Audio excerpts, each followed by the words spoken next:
Welcome to episode 53 of My Views Extended. I'm your host, Nadia, and thank you so much for joining me this week. If you are a new listener, thank you for checking me out. And if you're a return listener, thank you so much for coming back.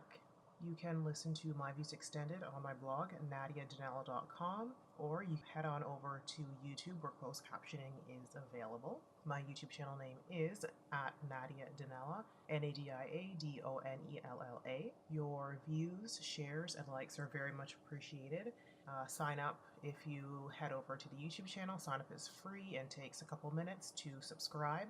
And just make sure to click the notification button so you know when I upload a new video. If you have any questions or concerns, you can contact me at myviewsextended@gmail.com and I will get back to you as soon as possible. And as always, I will leave links to all social media sites in the show notes and description areas. I was quite excited excited, maybe that's not the right word, but I was interested and pleased to see that female physicians, their patients tend to live more than their male physician counterparts' patients do. And according to a study published by JAMA, in this study, the question posed was, do patient outcomes differ between those treated by male and female physicians? In the cross-sectional study, nationally representative data of hospitalized Medicare beneficiaries found that patients treated by female physicians had significantly lower mortality rates, 11.07% versus 11.49%, which isn't much. Anyway, and readmission rates, adjusted readmission rates, 15.02% versus 15.57% compared with those cared for by male physicians within the same hospital. The main outcomes and measures patients, they follow them over a 30-day mortality and readmission rate period. Conclusion and relevance of the study: elderly patients treated by female internists have lower mortality and readmissions compared with those cared for by male internists. Not because one sex is better than the other, but because female physicians tend to follow clinical guidelines and evidence-based practice. And if you're interested in reading more about the full findings of the study, I will leave a link on the show notes page and in the description box on the video. Do you agree with this study? I have to say, from my years of having both female and male physicians, I would say that in general, not always, but my female physicians have tended to be more thorough. They listen more. Your input, they seem, at least anyways, they take your input into account. They tend to run more tests just to be sure. Who knows? In the end, I think it's go with your gut. If your physician isn't meeting your needs, and you can find someone else, I know easier said than done, especially in a lot of rural places, then I would suggest finding someone else. This is your health, and in many cases, like with this study, can be a matter of life or death. Yeah, I'll leave the link to jamanetwork.com and the article that brought this to my attention, from theatlantic.com. Well, unfortunately, Texas has done it again. The state of Texas is going to, or have, defunded Planned Parenthood from the Medicaid program, not worrying about women who get pap smears, who get breast exams, cancer diagnosis, etc.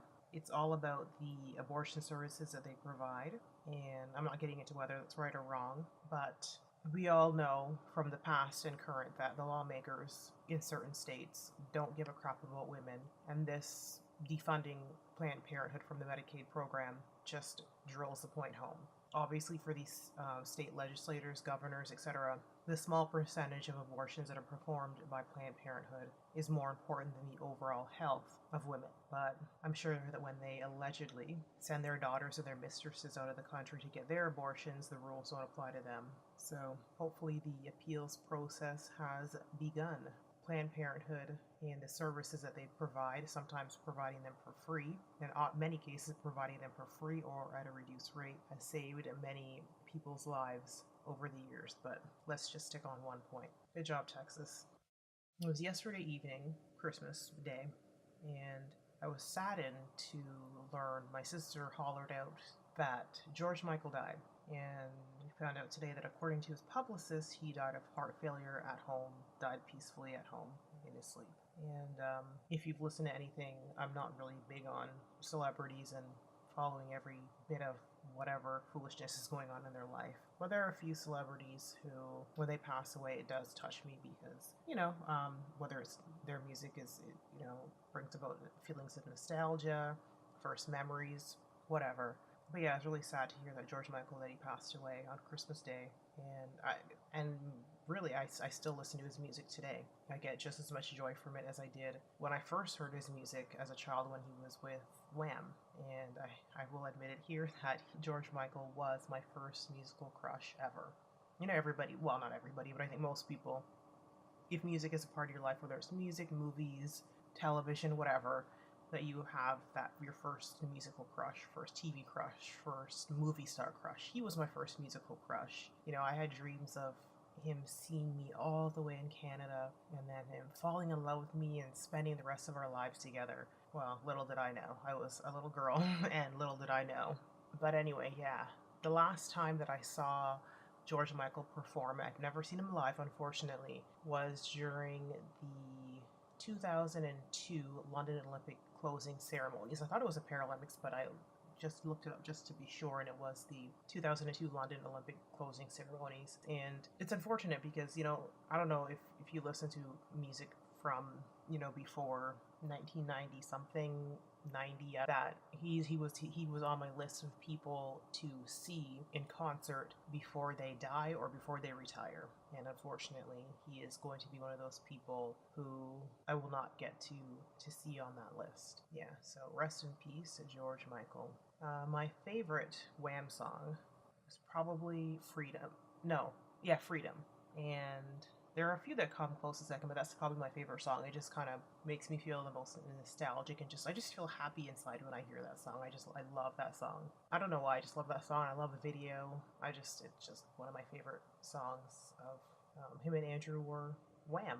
And my favorite song from George as a solo artist. I don't know, that's a harder one. I don't know if I have a favorite as him as a solo artist. It's definitely harder. Yeah, there's just too many. I can't pick a favorite from him on his own, but definitely his earlier stuff. What are your favorite, if you were a George Michael or Wham fan, what are your favorite songs from George Michael, the solo artist, or when he was with Andrew as Wham? Drop it in the comment section below. I'd love to hear.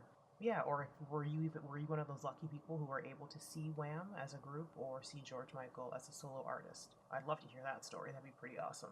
And because he died, I got a lot of people, when you look back, there's a lot of celebrities and people, I guess, in our own life who died on a holiday or just before a holiday. Like my stepdad, he died on the 23rd of December. So, yeah, I wanted to know, I just kind of randomly looked up why do people tend to die during the holiday season.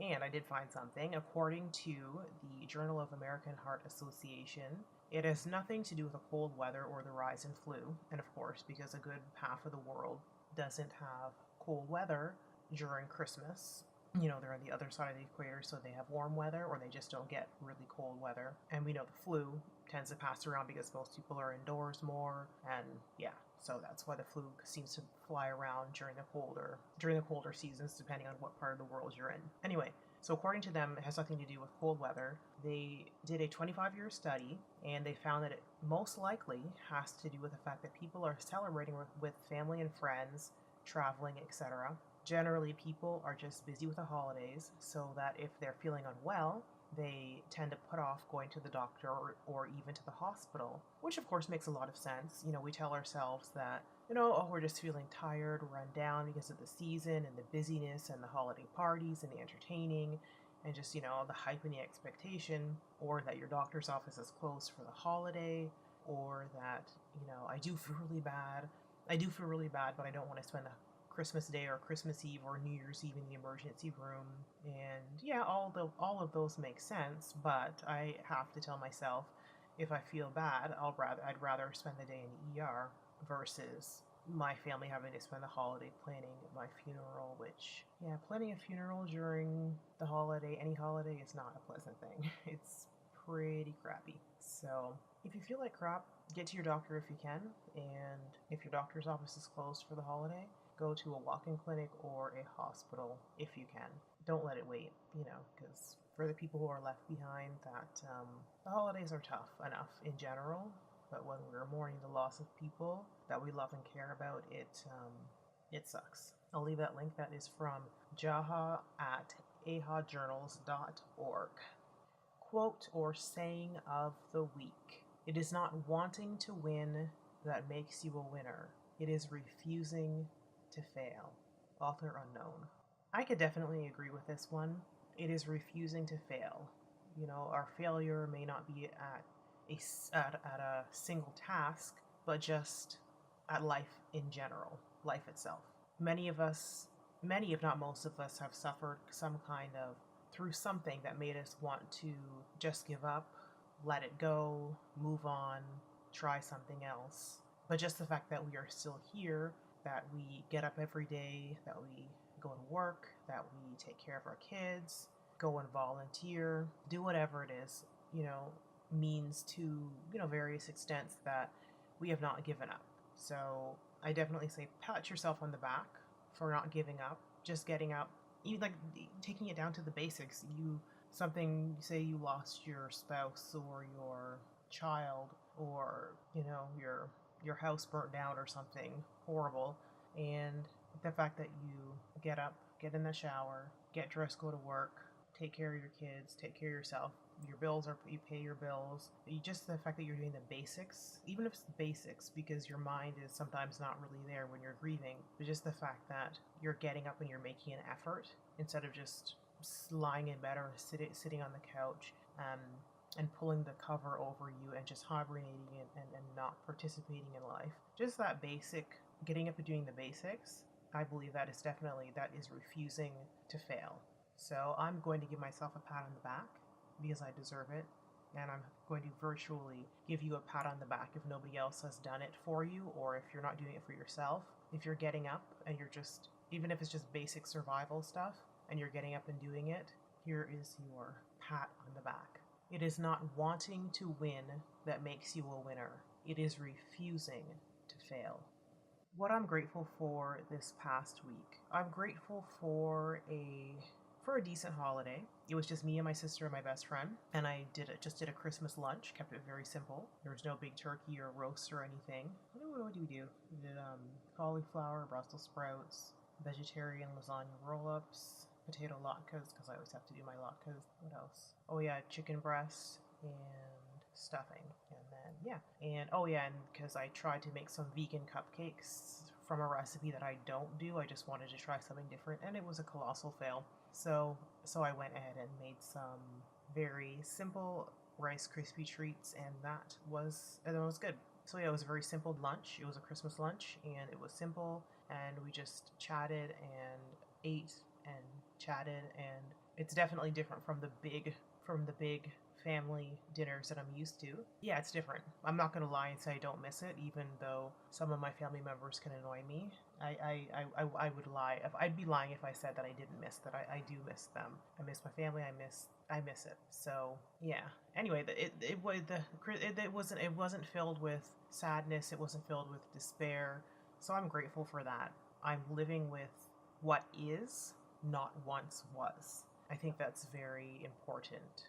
I don't want to not do holidays because my mom isn't here anymore, or because I'm away from across the country from the side of the family that I grew up with. I don't want to forget it. I don't want to not do it to let holidays pass. It's not about forgetting about the past or the ones that we have lost, but realizing that we're still here, I'm still here, and I deserve peace, and I deserve happiness, and I deserve to make new memories and to have new traditions. Yeah, like even like with my, what did I do a couple weekends ago? I did my first gingerbread house. That's a new tradition that I've never done before. I want to do more things like that.